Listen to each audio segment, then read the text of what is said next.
I won't give up till I'm on top. Yo, no, I ain't the type to give up. If I do something, man, I do it till I get what I want. I turn a business out of nothing into something I love. I got a poker face, but honestly, I'm not one to bluff. I flip a switch, never miss, man, I always stay up. Don't let them see you, bitch, always have a plan to stay tough. This life ahead of you ain't easy, it was built to be rough. But that's what makes a personality, is tragedy, bruh. So keep your head on your shoulders. Now we ain't out here moving rocks, we out here moving boulders. Now we ain't getting posterized, we out here making posters. And we ain't got nothing to hide, we move forward like soldiers. What up, what up, what up, and welcome into Pregaming here on Sports Money Network. It is Tuesday, February the 3rd. I'm your boy, Mikey Money, and we are going to get to the business of getting us paid this evening. Got a big card, actually a pretty exciting card. As a matter of fact, we've got 3 spots in the NHL with the Capitals and the Flyers, the Senators and the Hurricanes, and an NHL parlay for you guys to get paid just a couple days before the Olympic break. So we're trying to capitalize here. They're cramming the schedule in, so we are going to cram in some winners here before they go on hiatus. Try to find spots I thought there was something for these boys to play for. And we talked about my theory with this Buffalo Sabres squad, and I was kind of looking for something similar to that. Anyhow, then we're going to talk some college hoops. What an onslaught of games I've got lined up for us here tonight. We've got VCU and Fordham, Indiana State and Evansville, Air Force and Grand Canyon, and then we're going to bring her home with St. Louis and Davidson for you guys. Doesn't that scream must-watch TV? I've got 2 games here for you guys with the Lakers versus the Nets, the Bulls versus the Bucks. And of course, you can find the Instagram play of the day, which has 3 plays in the Denver and Detroit game for you guys in the NBA. So 3-pack. I did lose the free play of the day yesterday. Not too happy about that. But it is what it is. We will fight back. We will continue. We're 1-1 in our last 2. So, you know, it is what it is. We fight, we battle, we grind. We've never been one shot, one kill guys, right? Let's be honest. We've talked about casting a wider net. It's not about the size of your unit. It's how you use it. Isn't that true for life? Yes, it is. Yes, it is indeed. So thank you guys all for tuning in this evening. We will use lines. We will use cash flow. We will use the betting splits. We will use trends and angles. We will match it all up to try to come up with some winning betting strategies here this evening. Look, we gained about a unit yesterday here on the show, free plays. We cashed a whole bunch of spots out there, as a matter of fact. Just didn't quite get there on a couple. Like, for example, Alabama State minus 3.5. They busted them boys up. Florida AMU, it was a 13-point victory. Not a fun game to watch, but a fun game to win. The under in the Bethune-Cookman game. We got it by the hook, baby. Hook her down. Locked and loaded under 142.5. It got to 142. That was sweaty. That was definitely sweaty. And we closed up with the Portland State over 136.5 at a minus 105. And I don't know, that game sailed over. I think it was like 154, something like that. It was just an easy knockdown drag out. NBA wise, look, the 2 unders that I gave you guys in Houston and the Pacers didn't cash. But the Pacers did cash. So I gave you guys that free premium play that I had out there. Cashed. Easy peasy. Easy J peasy. The under 229.5 did not cash for the Memphis, Minnesota game. And then the Sixers came out and busted them up. Busted up them clip shows 128, 113. NHL-wise, we cashed with the Sabres. We did not with the under in the Nashville-St. Louis game. It feels to me like every fucking game in the NHL is going over the total. It's just, and then, the shutout factor remains true. We got to recognize what works and what doesn't work. And if you're a team that got shut out, and it seems like it goes in any sport, although it's pretty hard to get shut out in basketball, right? Pretty hard. But if you're a team that got shut out, you do come back and fuck. And Case Source Detroit Red Wings get shut out 5-0, only to go back and follow it up the very next game and win 2-0 against the same opponent. So that is the immediate bounce back revenge in effect. Net, I think it was 1 point, I don't know, it's like 1.65 units that we gained over here. And then, of course, on the winnable side of things, pretty banger day. We had, I forgot. It was like 4-0, 3-1, 4-1. Smashed the board. I think it was 10-2 overall for plays that I gave out over on that side of the shop. Now, sadly, today I gave out 2 free plays in tennis, went 1-1. I really liked the second play more than I liked the first play too, which really sucks. But you know, look, we're alive to fight another day. And that's what we will do here this evening. Gonna pick up the pace. I'm excited. I was looking at the Olympic breakdown. Gonna let you guys know. 6 hours. First and foremost, we got to figure out the time zone switch. It's 6 hours ahead of us. So, frankly, I think that might be okay. Because if they play a hockey game at 8 p.m. their time, which seems like a standard starting hockey window, then that should be 2 p.m. our time. So I'm okay with that. It works out just fine for me. It's those events that go all night long, which will be interesting, but this will be the first time they simulcast multiple opening ceremony venues. I'm not sure how that's going to look, but sounds pretty cool. It'll be the first time they ever do a simultaneous torch lighting. Seems a little gimmicky, but I always thought there was one Olympic torch, and that fucker rode around the world, staying lit the entire time. They lit it from the closing ceremony, if I'm not mistaken. When they closed that torch down, they light it up, allegedly, with that torch gets lit from the closing torch, and then that torch goes around the world, stays burning, and gets lit for the opening ceremony. Now, I don't know how they're going to do it in 2 places, but I don't really give a shit. I don't really spend a lot of time watching the opening ceremonies. I don't know about you. I might. I don't know. The Italian chicks are probably smoking hot, so there'll probably be a ton of fun stuff to look at there. But anyways, in any event, I digress. I hope you guys are ready for a big evening here this evening.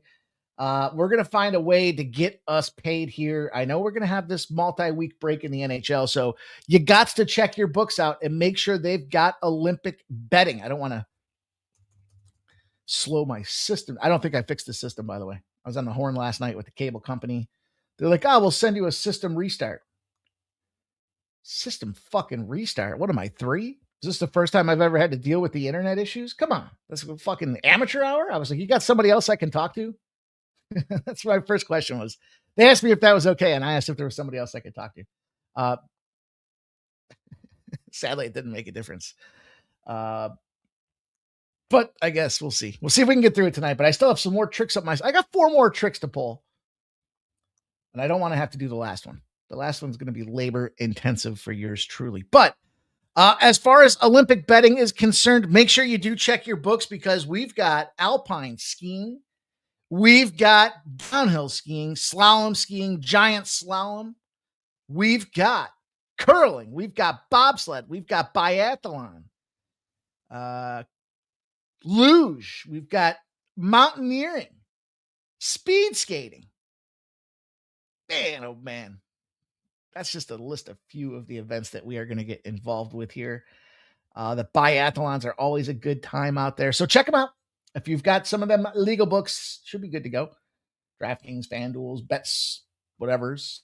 All the offshore books should have them as well. So let's just make sure we're all on the same page. Let's make sure we're all on the same spot trying to get the same cash out there. I will do my damnedest to cap them. I don't spend a lot of time watching biathlon 20K individual men's. So I will have to do some research. But I'm ready. JPZ in the house says, I need a real winner. Texas Tech make me want to quit. Dude, that's the day I was having going into yesterday. I said I had 2 fucking days of frustration, JPZ. 2 days where I was like, man, am I really still doing this? The fuck. Just got me pissed. But in any event, I think today we got some spots, man. I think we're good to go here. We're loaded up. And got a chance to sync up with my guy Shark. I think we're on the same page for some NBA. Sadly, the only spot we weren't on the same page with yesterday was the Sixers. Sixers won. I had the Sixers. So hope you're there checking us out. Shout out to my guy Shark. And all you guys, man, make sure you smash that thumbs up button. Help us promote the brand. Get over there. Check out the Instagram channel. I want to thank you guys that did go out there and smash the like button yesterday over on the Instagram side of things. Just trying to build it out. Trying to continue to get new eyeballs in here. I'll share this with you guys. And I've talked about this, and a lot of people say, oh, help us with the algorithm. You don't hear me talk about the algorithm too much, do you? Right? I mean, I know we talk about smashing the thumbs up button and why it's important and all, but here's the reality, right? If we put the content out there that people want, they're going to find it through the algorithm naturally. What we need to do is, as a cause, lift the visibility of the Sports Money Network. And why? Well, because if we do that, it helps us gain new eyeballs. Those new eyeballs have their whole they have betting strategies. They have betting opinions. And the more opinions we can get, the more information we can have. It's load sharing. First of all, we don't all have to work as hard. We got more people bringing in opinions and ideas. And more opinions and ideas just help us along the principle, the mission of informed betting decisions. That's what we're here trying to do. And we do that by way of getting noticed across social media. So I want to share with you guys. Yeah, it's early. It's in its infancy. If you haven't signed up over on the Instagram side with the Sports Money Network, please do so. And it's maybe because we're new, but we're getting about 70% new eyeballs, new visibility coming in on the gram side of things out there. So maybe some of you guys haven't liked and subscribed to the channel and you're going to count as a new follower, but that means there are new followers out there. So welcome one and all that are new here to the Sports Money Network. We are here to continue to build bankrolls on a daily basis to contribute to the finer things in life. Maybe the little extras, the little splurge, an extra dinner out with the family, an extra vacation. Maybe you get an extra flat screen TV in one of them man caves you're trying to save some money for. But that's what we're doing here at Sports Money. So if you haven't done so already, smash that thumbs up button and we'll get to work, talk about some winning plays.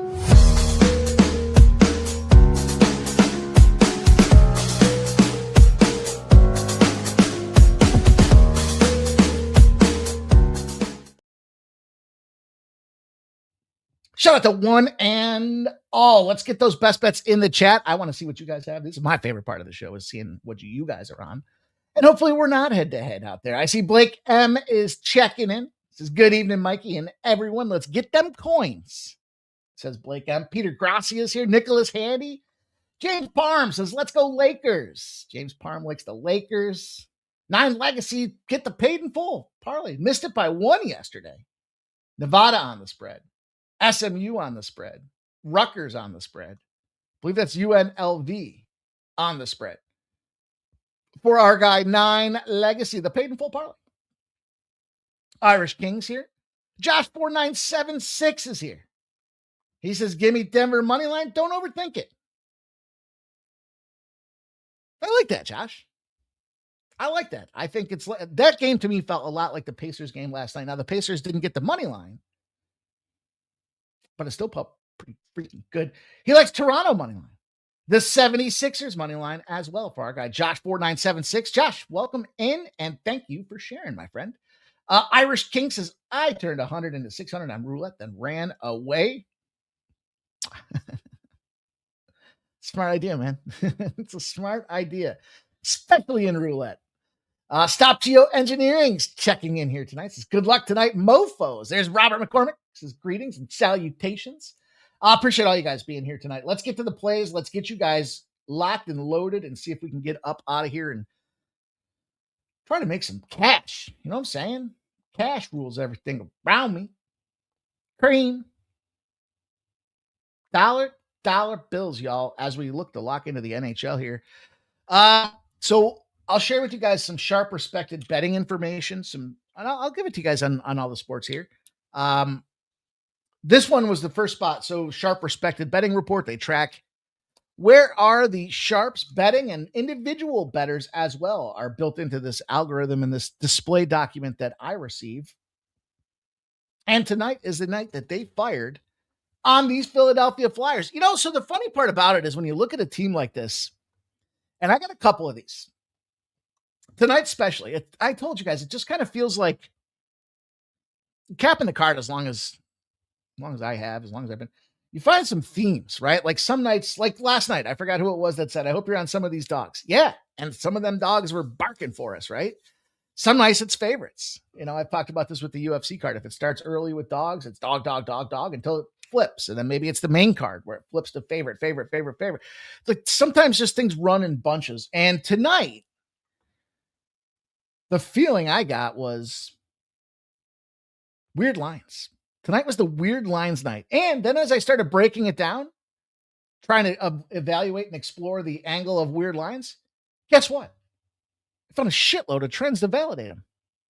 So let's kick it off. Let's talk about just that as we look at this NHL game, the Capitals and the Philadelphia Flyers. Big deal. Dan Vlader's back. Philadelphia Flyers. He's confirmed in goal. He was struggling. He had the lower body injury. Big news here for this guy because he is the number one, despite Ersson kind of being slated as the number one guy for the Philadelphia Flyers. So coming into this one here, the Capitals, on the other hand, big win the other night. Winning streak now at 3 after beating up the Islanders. Problem for the Washington Capitals? Well, Logan Thompson out. Charlie Lindgren out. Can't have goaltenders missing. If they're missing, you've got to play defense. You can't let these backups get roasted and toasted because guess what? There is an emergency backup that sits in the stadium, but that's like the fifth stringer. You are in trouble if you got to go to that guy. So you got to leave your goalie in there. You got to play defense. We've talked about it time and again. Now, Clay Stevenson, this cat, Stevenson, no pun intended, comes out 92.3% with a 1.97 goals against average. That was the 4-1 win against the Islanders. He's 2-0 on the season. He's been playing pretty fucking good. Philadelphia Flyers, not playing good. 6-2 in their last 10, okay? So, there's the goalie analysis. Kind of see what's starting in the back of the net and maybe some of the ideas around how they're going to approach it. Now you look at the line. I'm not talking about the cash flow splits. I'm just talking about the line. Why the fuck are a 2-6-2 team in their last 10 a minus $1.30 favorite? Sketch. Now, home favorites on the money line are 159 and 63. So, since the start of the year, you got home favorites, money lines, banging it. Makes sense. You're the home favorite for a reason. Yet you're 2-6-2 in your last 10. And enter NHL favorites that are on a 4-game losing streak versus a division rival. It's a perfect 7-0 on the season. You can't believe it happens that often, right? How often can you see a team that's getting the shit kicked out of them consistently on a losing streak? Then you add to it, Rick Tocchet, Flyers coach, comes in and says he's pissed off. He's calling players out. He's calling them names right before the impending deadline. 2 games left or so. Some teams only have 1 game left, as we'll talk about with the Edmonton Oilers, Toronto Maple Leafs spot out there. So you got to recognize that a little bit. And I think the right play here is to get in on that 7-0 streak. Favorites on a 4-game losing streak against a division rival are a perfect 7-0. Why wouldn't we want to take advantage? And take advantage, I will, to kick this card off, you guys. That's going to be play numero uno. The Philadelphia Flyers got him at $1.30, $1.30. Moderate juice. The contrarian might say, I don't know. I don't even really know what that word means, right? I mean, what are we talking about here? Yeah, you can get the Capitals at a low price point, but I don't think we see flash and dash Washington Capitals. I think we see conservative play calling here, and the Flyers can score goals in bunches. Bobby Brink, Konechny, goal scorers I like to get involved with here on this Philadelphia Flyers side of things here as we roll on to the Ottawa Senators and the Carolina Hurricanes. Look, turning the new leaf for them Ottawa Senators. Linus Ullmark comes back in here for them Ottawa Senators. We talked about the situation for this young fella, and guess what the young fella's situation was? Fellas, don't tell your girls everything. You know what I mean? You might think you're close, but you never know when she's going to go and tell the wives and girlfriends of the other players what's exactly happening when they're on the road, allegedly. James Reamer, Brandon Boosie will be the goaltenders starting in the crease between these two teams out there.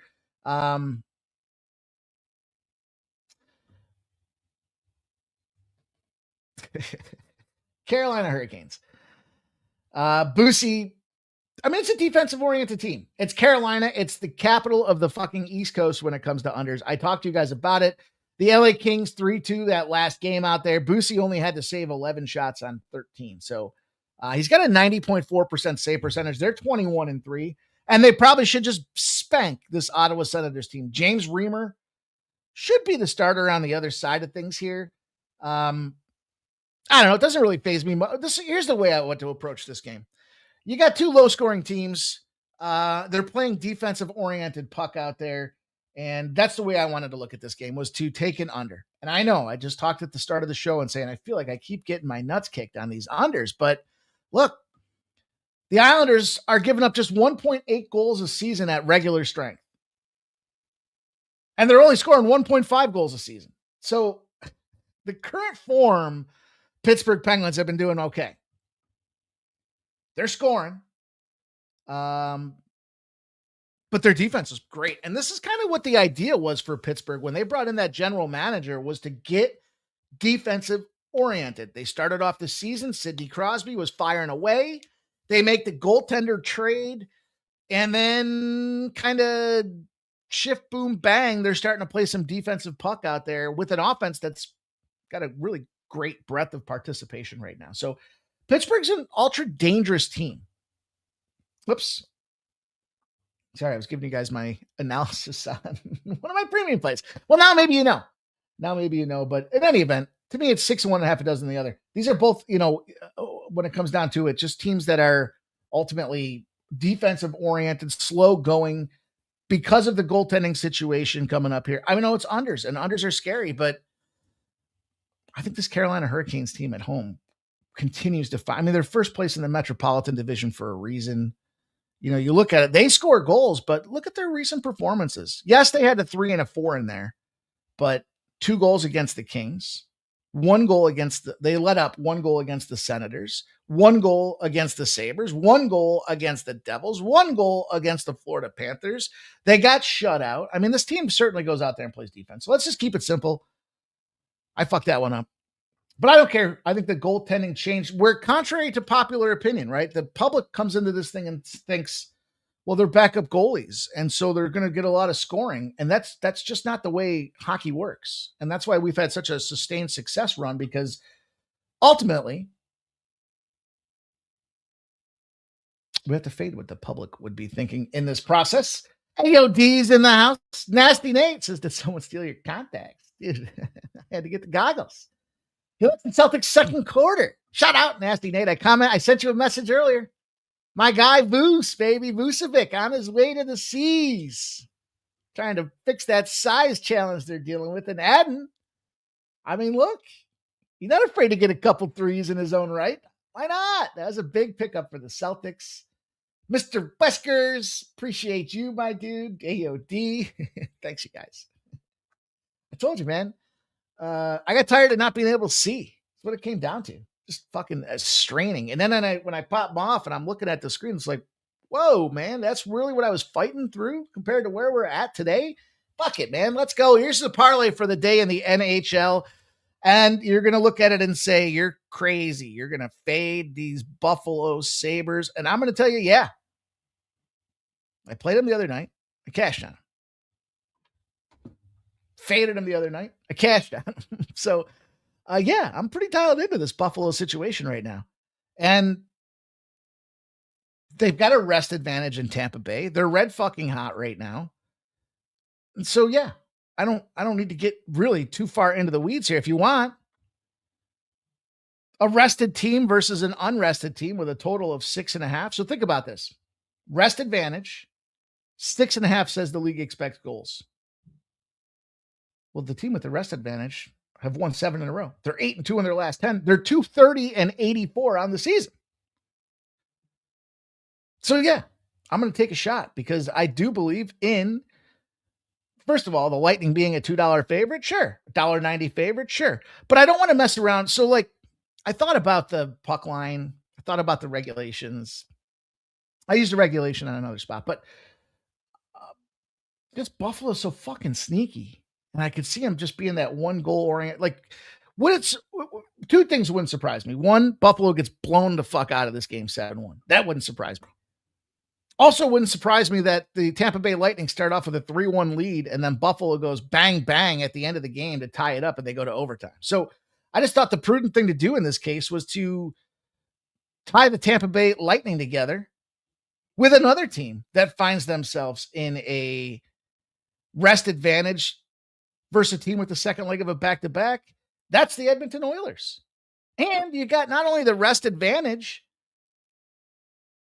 Toronto's on their third game in 4 nights. That's one of our favorite little sweet spots as well. Then if you start breaking it down, you say, okay, well, Tampa Bay's got Vasilevsky. Buffalo's going to Colton fucking Ellis. He's in line to get roasted and toasted. And then on the other side of things, you look down the pike here at what's going on with Edmonton. Well, they got their new boy, Connor Ingram. Ingram's not playing great. This is more of a fate of, to me, with Stolarz in goal. Stolarz, I can neutralize not great performance. Like, look, there's no way to sugarcoat Connor Ingram's let up 8 goals and 42 shots, right? That's not world-beating numbers out there. But with that second leg of a back-to-back and then going to Stolarz here, look, he's got a 3.66 goals against average, but since he came back from his injury, his average has gone up to 4.53. They're not winning games in those situations either. So I like this, and I think they're a big price tag for a reason. I'm going to take a poke at him. I'm going to shoot down this Edmonton Oilers parlayed, and that parlay comes out to about $1.35, plus 135. $1.35 plus 135. Mark Kell's in the house. Says MPJ gives us Lakers the work every time he plays. AOD. Mark Kell says he's auditing, got LA spot. Nasty Nate's hyped for the Vucevic movement. I saw some movement with the Jazz and the Grizz today. I don't know if it's true or not. It might be a parody account that was saying LeBron wants to trade. Mr. Wesker thought it was vodka. Josh 4976 says, what happened to the Flyers goalie accused of rape or sexual misconduct to lead the team? He plays for the Las Vegas Golden Knights now, and he stinks. Go figure, he takes 2 years off. His name was Carter Hart, and they let him go. And then he got acquired by the Las Vegas Golden Knights. The Las Vegas Golden Knights put him in. He's been getting turned up. He's been letting up. I think his goals against average is north of 3.5 here. I don't know that for sure. I just know that he's been bag of shit and not performing well. Considering that the Vegas Golden Knights have been performing well, that's an impressive spot to consider. So Jerry Davis says, what's up, Mikey? 2 times in 3 days, 5-1 lead turns into L's. Seems odd to me.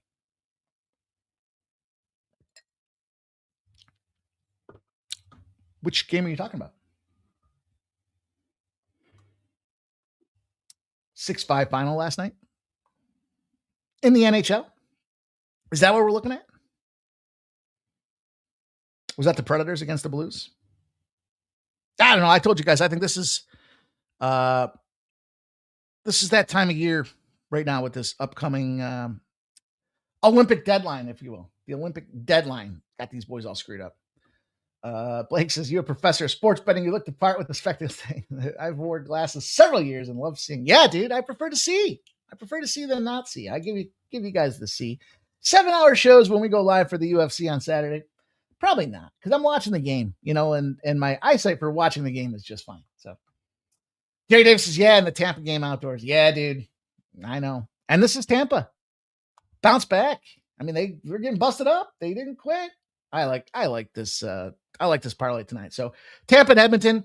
If you want to add a third leg to it to make it. So listen, I'll full disclosure. DraftKings has this fucking thing going on where for every couple $100 you spend in basketball over the course of a week, they give you free couple $100 bonus bets. So I took one of my free $100 bonus bets tonight. and I parlayed the Carolina Hurricanes, the Tampa Bay Lightning, and the Edmonton Oilers together. It's a plus 268. Put my money where my mouth is. Not only do I have this 2-legger, but I added the 3-legger, and then I threw my $100 free promo on that thing. So take a shot. That's what I thought. And for being one of the free $100 bets that I get, it returns almost 3-1 my cash. So all three of these teams in that coveted rest advantage position. So let's move into some college hoops. Let's keep it moving so far, knock on wood, the internet's been going just fine. Going to do some promo stuff for you guys with regards to the Super Bowl. I got some player props. I've been getting the Steam report collected on, the Sharp report collected on some player props for the Super Bowl. So I'll put something together for you guys here as we get later in the week. But right now I'm aggregating information. I went through QBs, some running backs, going to get into some wide receivers, tight ends, and then defenses, and try to put a nice little package together for you guys. See if somebody wants to join me to go through their props. You know who I'm thinking of. But shout out to one and all here checking us out. Make sure you smash the thumbs up button. LALV says my Lakers same game parlay record is 27-15. What are you doing? What's the record look like? What do we got? We got a same game parlay tonight? I got one for you guys. I put one together in the NBA in the game that I put out there for the Instagram play of the day. So there is a same game parlay for that. And that same game parlay with the boost is a plus 683. So it's just under 7-1. I might have used another $300 bonus bet on that. So I like to swing big with the free bets. I mean, some guys look at it and say, I'd rather get the money in my account and continue to slowly grow it. But think about it. If you take a minus 200 and you put your $100 free bet on there, you're only picking up $50 and they take the $100 back. So yeah, I guess $50 in your account's better than nothing, but I guess it depends on your unit size. That's your bet as well. But what's really great about the NBA promo, they've got a college basketball and NBA promo, is that it aggregates all basketball. So fuck, dude, how long does it take you to get to $300 in betting for 100 a day? I don't know. I mean, everybody's different, I guess. Everybody's different. VCU and Fordham Rams aren't very different, though. We're going to talk about my disdain for the squad of Fordham. And I don't know where it came from. I was okay with Fordham. Seems like I capped a game for Fordham the other day, and all of a sudden everything's coming up. Fuck Fordham. And I don't know where that came from. So we look at this line and open at 8.5. It's moved to 7.5 right now. 58% of the bets and 63% of the cash are on the VCU side of things here. The VCU Rams. Or is it Fordham Rams? Are they both Rams? Was it a battle of the Rams? 145.5 moved to 146.5. 63% of the bets and 68% of the cash are coming in on the under in this game, and yet it's moved up a full peg. Jerry Davis says his favorite props are Hulani, 2+ receptions and 10 yards. Ooh. I want to get into the Hulani business, but he just kind of fucked me the other day. And it kind of hurt. It is the battle of the Rams. It is. I thought so. I was looking at it. I'm like, wait, aren't both these teams Rams? That's how much that's how much that qualified in my handicapping here. But a couple things. We've seen Fordham unders, kind of playing pace right now. We look at it and what do they got? 7 straight unders, I believe, on the Fordham side of things. VCU is the wild card. They'll go over, they'll go under. They just don't really give a shit. They just want to score points. And that's going to be a problem for this Fordham team. Fordham in the 60s. They've even got a game where they scored 56 points against St. Louis. So, let's call them a 62er. Like 56 against St. Louis, 63 against Duquesne, 63 against Davidson, 64 against LaSalle. They did play George Washington there, George Washington, and they won 79-65. So let's call them a 62-point team, current form, average. And VCU's been beating the shit out of people. 84, 79, 75, 77, 89. So on the surface, you got a pretty big point gap here. And the spread comes back at 7.5, and it kind of validates it. By the way, I was having internet challenges earlier, so there's no records next to these teams tonight. I was just happy to get them plugged in. I wasn't sure if it was going to work. So that's why you don't see records here tonight, but we'll be on that going forward. And look, I'm going to take this VCU Rams side of things here. In the battle of the Rams, I'm taking the Rams. First of all, Fordham's got themselves in an 0-7 streak. 0-7 in Fordham. If they have an active win streak, so they've won back-to-back games, LaSalle and G-Dub, not the finest of A-10 programs in the box, but you can only play who's in front of you. So that gives them a win streak. And the team they're playing is averaging more than 8 threes and less than 12 turnovers. In other words, you're playing some real players. And they're getting busted up by 15 points a game on average against the spread. So 7.5 points doesn't seem too bad. We just talked about why these teams have such a wide point differential. Then we talk about a team that Fordham's playing after coming in here on a win streak means that they're kind of buying down that. You're selling Fordham at a high. And then VCU, when they're on a buy low position, are 10-0 in the favorite role after multiple spread losses. And they're crushing teams by 17.5, almost 18 points a game in those spots out there. So huge margin, plenty wide out there. Let's take the Rams. And just so we're on the same page, let's take the Rams minus 7.5. Not the Rams on the other side of things here. That should be a fun game to take a look at. But I thought that one just kind of just jumped off the page there. And then again, talk about that theme of kind of funky looking lines out there. Teams lost twice against a team that's won twice, and they're laying 8.5 points to open this game up. Yeah. And then upon further review, it validates the awkwardness, the quirkiness of the line. Evansville and Indiana State screams awkwardness. By the way, I don't know if it's true or not, but the rumor is there's free money on Dayton tonight. They're playing St. Bonaventure, and St. Bonaventure is coming off a win. So St. Bonaventure is definitely not the class of the A-10 as they may have been accustomed to in years past. I just saw that on the card. I just wanted to point that out. I didn't get there with it for a couple of reasons.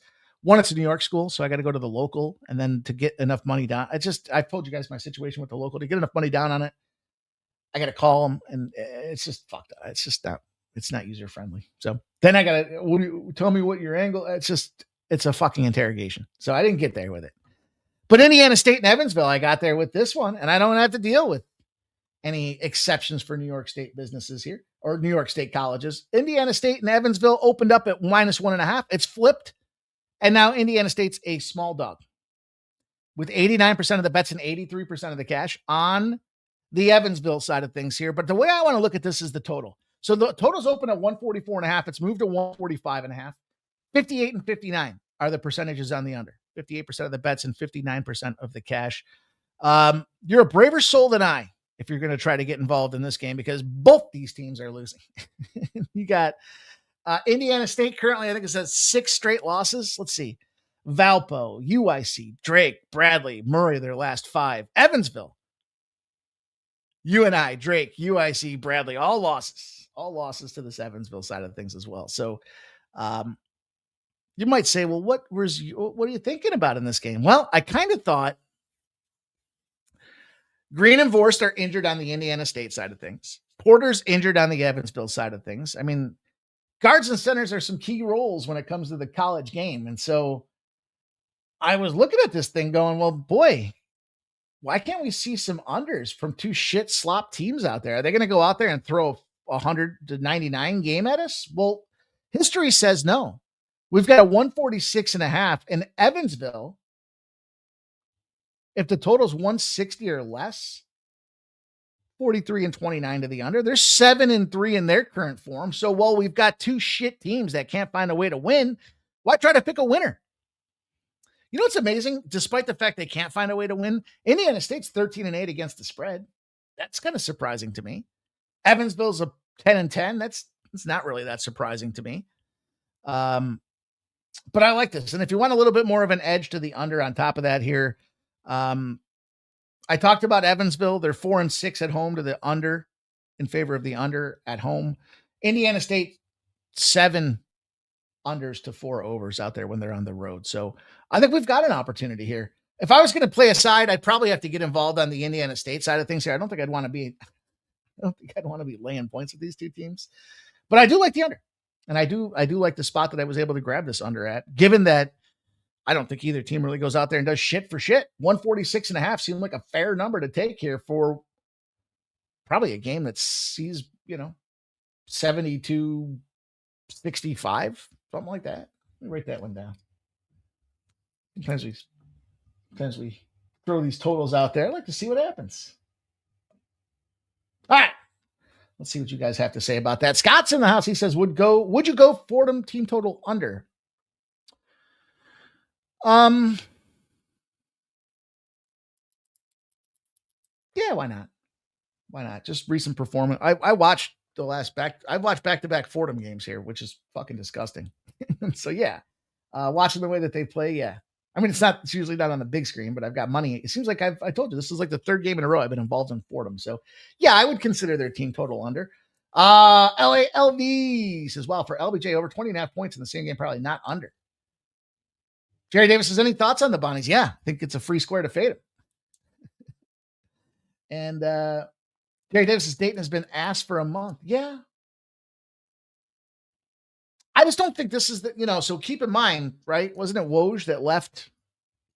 Was it Woj that left ESPN to become the general manager for St. Bonaventure? And I mean, it just hasn't been working out this year. So overall with the St. Bonaventure team, I'd want to fade these fucking guys. They have been a free fade, with the exception of having won their last game. And I didn't even see you guys ask me that question about Bonaventure here. I mean, they're 13-9, sure, but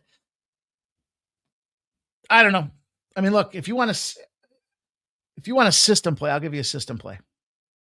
Dayton is the system play. The better team in the same conference, small favorite, and both stink against the spread. Happens to be the way that you end up covering. Kind of makes sense. Same conference. They see each other quite a bit. They're both struggling against the spread, and the better team just finds a way to get out there and win. And it's a big spread, though. It is. So I get that 8.5. I'd be probably inclined to take Bonaventure in the first half, thinking that, I mean, what are they going to have here? 3.5s and 4s. I mean, are they going to be?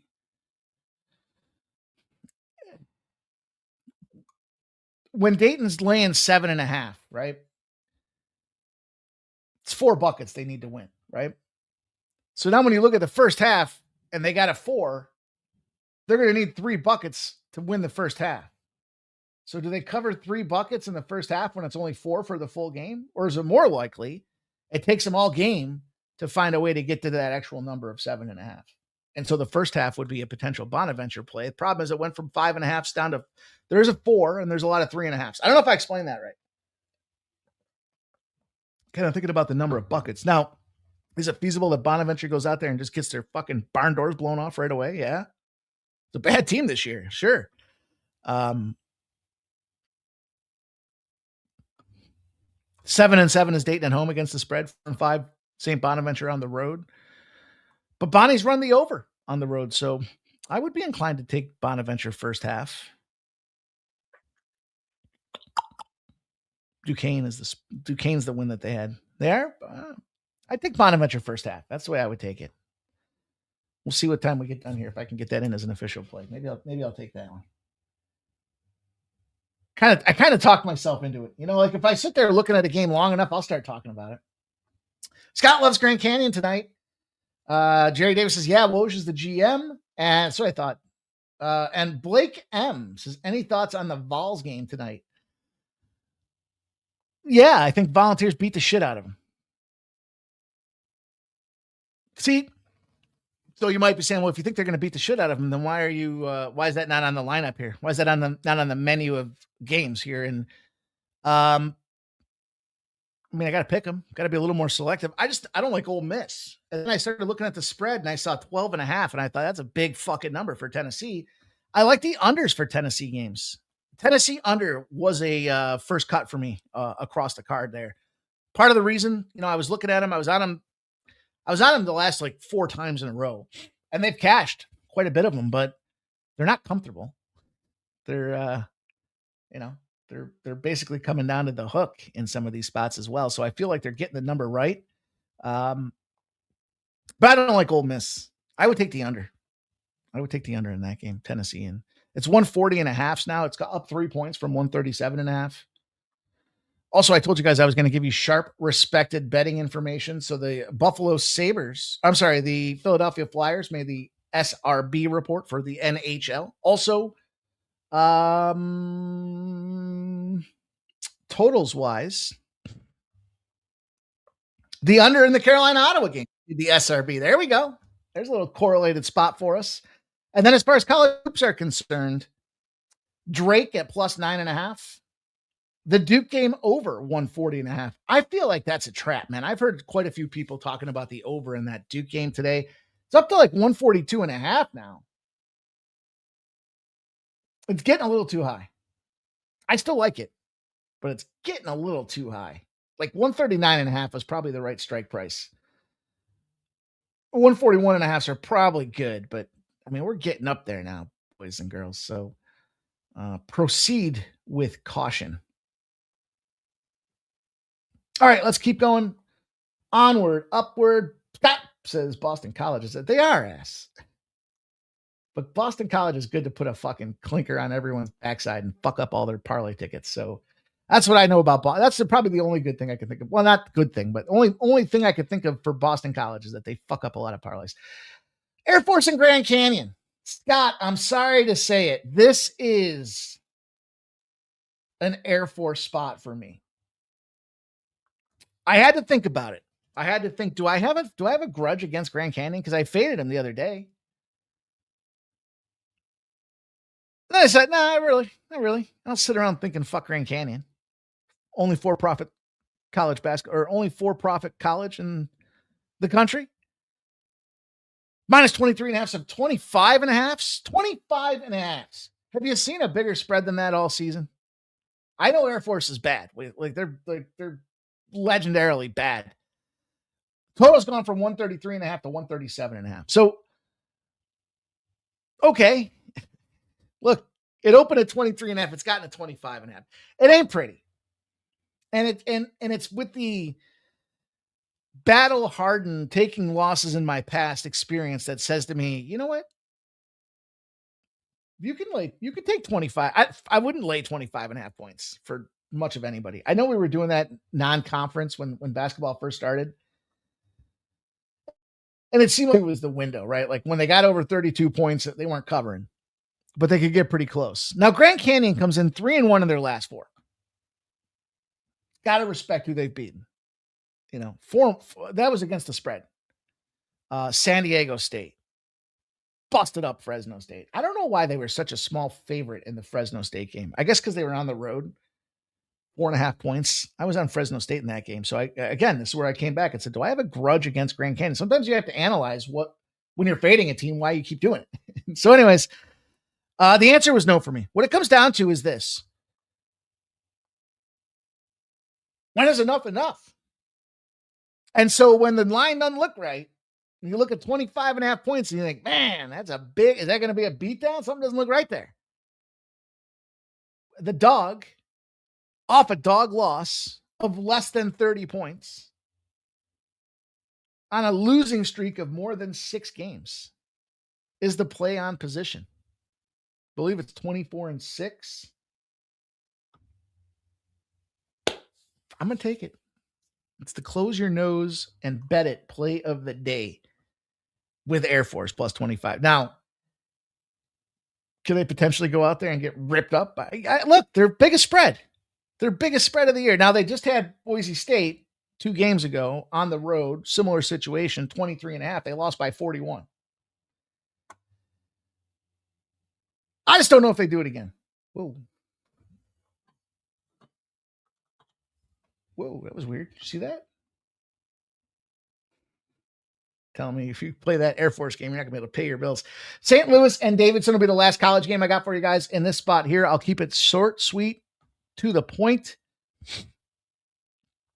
And the point is 8.5s have moved to 9s and 9.5s with 75% of the bets and 77% on the Davidson side of things. It's moved up to 9.5. The total has gone from 147.5 to 151.5. And look, one of the biggest trends in college basketball on the day.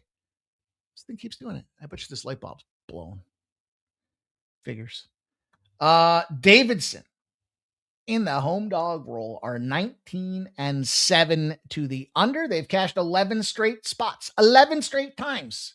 We've seen the under cash, and I like St. Louis as an under squad. So a couple games ago, we were trying to ride in on some of these St. Louis unders. 21-1 out of the Pelicans. I get it. They're kicking ass. They're taking names. They're shaming everybody out there. But they just played Dayton. It was 102-71. Prior to that, they had 5 straight unders as well. So St. Louis can be an under team. Davidson at home as the dog is an under team out there. Those are good reasons enough for me. I'm going to jump in on the under in this game at 150.5 on top of it. I mean, shit. It's a lot of points. That is. And I don't think it's wrong team favored,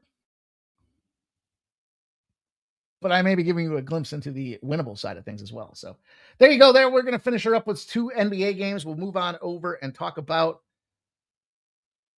the Lakers and the Nets. To kick this thing off for us,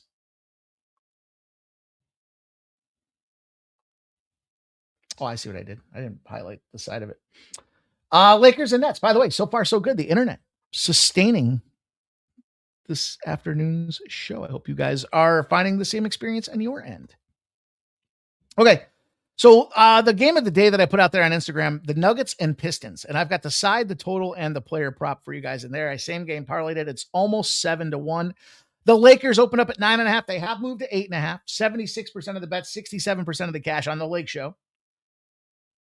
Total has not moved. It's sitting at 222.5 with 75% of the bets and 74% of the cash on the total. So I'll keep it short and sweet. I'm taking the Lake Show. Scott's the St. Louis game is at 150. I like it even better. I got 150.5. You can get 151.5. Love it.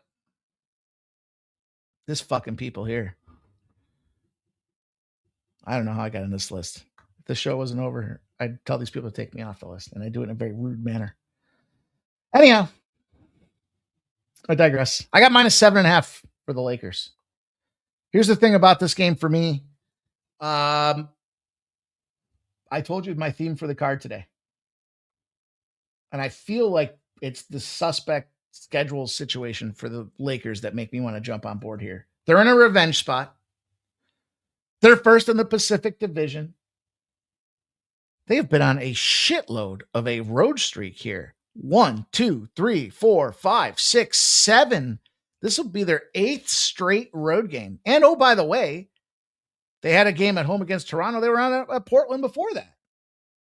So we're coming up to the double-digit road spot for this Lakers team. And when you look at the line and you're like, man, they're a beefy favorite. That don't seem right. Well, guess what? Teams that are 4 or more straight road games in the favorite role are 287 and 193. So despite the fact that my gut would tell me, boy, this is a long road trip, fade these guys, the results are actually on the other side and saying that they cash. And I'm going to try to cash with them. But not to mention, does it really take much to get you off the Brooklyn Nets? Really? Really? I mean, they did have a stretch of 3 games that they covered. We bet on 2 of them. We found 2 of them in that stretch of 3, but time to bail out on them boys and go the other direction right now. And then the last game I got for you on the NBA card this evening. Going to go to the Bulls and the Bucks, and we're going to talk some sharp, respected betting information here with this game. By the way, I mentioned Drake in the Boston College game for the over in the sharp, respected betting report on college hoops. On the NBA side of things, no sides. No side from a sharp, respected betting action tonight. However, a couple stats for you guys here. They like the under in the Milwaukee-Chicago game, as do I. When they track this respected bettor, he's up 8 units on the unders in tonight's game, Milwaukee and Chicago. So that's the play I'm going to jump in on. And then they did give some reverse line movement plays. And for what it's worth, the reverse line movements. So the spreads, the sharp respected betting total on the spreads are up 11 units. The sides are down 4.5 units in aggregate. There's a variety of sharp respected bettors that they're tracking, but this particular sharp on the under is up 8 units on the year. As a whole, the total in sharp perspective betting is down almost 5 units. But reverse line movement on the whole, on the season, up 6 units. Tonight, they like the Utah Jazz and the Portland Trailblazers. So I'm just trying to give you guys some more information to help you with your betting analysis. But I'm taking the under. I got the under in this game. And that's why I want to get down with it there. My guy Jover in the house. He says, sorry, he's late. No problem, Jover. Party doesn't start till you get here, my friend. He likes the Sabres and Lightning in the first period over. And LALV, that's a good point. Usually on the road for the week of the Grammys. I mean, woo! Did Nicki Minaj light a fucking firework out there, man? Woo! Jigga, man. The jig might be up, dude. All I'm going to say about that. That's all I got to say about that. And I appreciate everybody that rocked in with me tonight. Good luck with your sports betting. We'll be back here to do it again tomorrow at 6 p.m. for pre-gaming. Check out the free play if you guys would kindly go out there and smash that like button for me on it. Continue to help us get those new eyeballs. Like I said, we're doing a great job here of finding new viewers that bring in new ideas, new bets, new strategies, new theorems that we can all benefit from as a whole. So do your part. Smash that thumbs up, hit the like, leave a comment post-show. Tell me the plays that you're tailing. Tell me if you're fading. Tell me something, and I'll see you guys tomorrow to talk all about it. Good luck with your action this evening. Thank you guys all that shared your plays. Thank you.